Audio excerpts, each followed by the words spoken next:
Everybody, welcome back to the channel. My name is IgniFlare. So today I have episode number 3 of my breakdown series for this jump project that I've been working on. And day number 3 was, to say the least, kind of a fiasco. If you look at my main booster here, you'll see that it took a few deads, 11,000. So basically what ended up happening was a good reminder of why booster accounts are so important.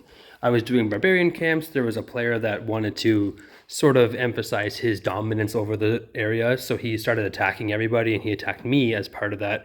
And I just used my booster to get a bit of revenge on him, and it's a good reason to have a booster, if nothing else, to give yourself a little bit of protection and a little bit of padding and whatnot. So that's what I did there. Anyway, we were at 216,000 power, and finally this kingdom has opened to the point where they have barbarian forts. And I've been doing a lot of barbarian forts since they opened. And if you see in the monument here, when the Iron Age challenge shows up, as soon as that's done, you have 24 hours basically until Barbarian Fort level 2 spawns. So you want this Iron Age challenge to take as long as possible to finish. And so far this kingdom's doing a really poor job at finishing it, so hopefully they still do that and I can keep doing Barbarian Fort number 1s until the end of my jump. But anyway, let's get into the breakdown here and see exactly what I've been up to and how I'm doing. So my breakdown is 10,000 building power, 13,000 tech, my troop power is at 96, and my commander power is at 95. Resources gathered is up to 16 million. I figured it was going to be a bit higher, but I've had my troops on the map doing barbarian camps and forts for the majority of the time since the last video, so I haven't had the opportunity to gather as much as I would want to, but for now, I think we're doing pretty good. If you look at the commanders that I have going here, that's the wrong button, you'll see that my Lohar is now level 36, and I was able to get him to 5211.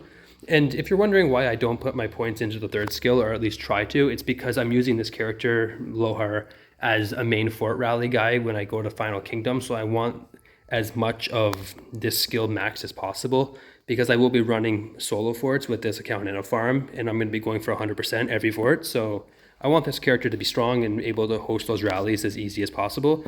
And because I focus most of my time on rallies, I don't think it's necessary to have the EXP gain. So yeah, that's where I'm at. I told you guys that it's going to be a very long period of time before my Lohar gets stronger and before my other commanders start leveling up, and that's pretty much what's happening.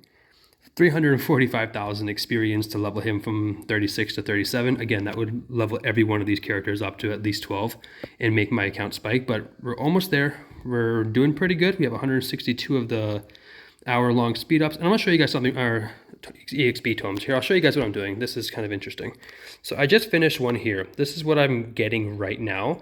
Doing it, I have a tier 6 reward system, which every one level gives you an additional 1,000 troops towards your Lohar's total troop count.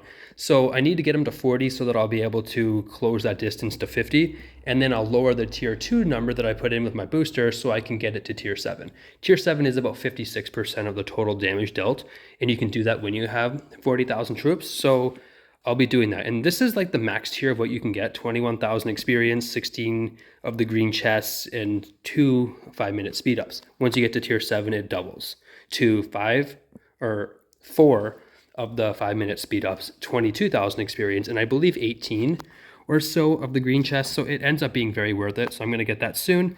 If you look at this breakdown here, I'm basically doing, I believe, 22,000 or so of tier 2, and then this account is bringing obviously 36,000 tier 1s.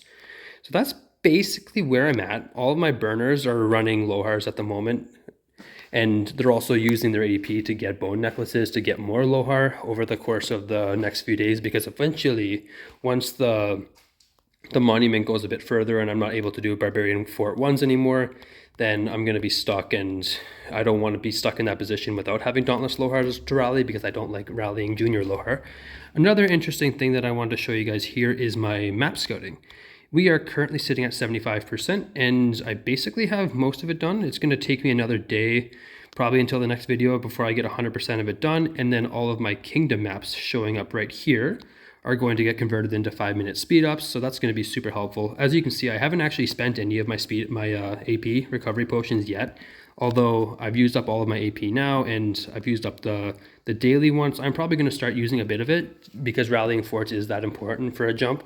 So that's my plan for this part of the project, and from now on until the next day, it's probably going to be I guess, spamming forts until I get my low heart of 40, and then I'm going to push harder and get all these other commanders up higher, get all my gatherers to probably 27, and maybe get my primary commander Kusunoki up to probably 30, get my Herman to 30. I have a lot of ambition with the way I'm going to allocate my EXP on this account, so I'll show you guys how I do it when it gets to that point. But for now, that is all I have for you today. 216,000 power is still pretty lackluster for a 3-day jump project, but it's going to spike very soon, and I'll show you guys when that happens.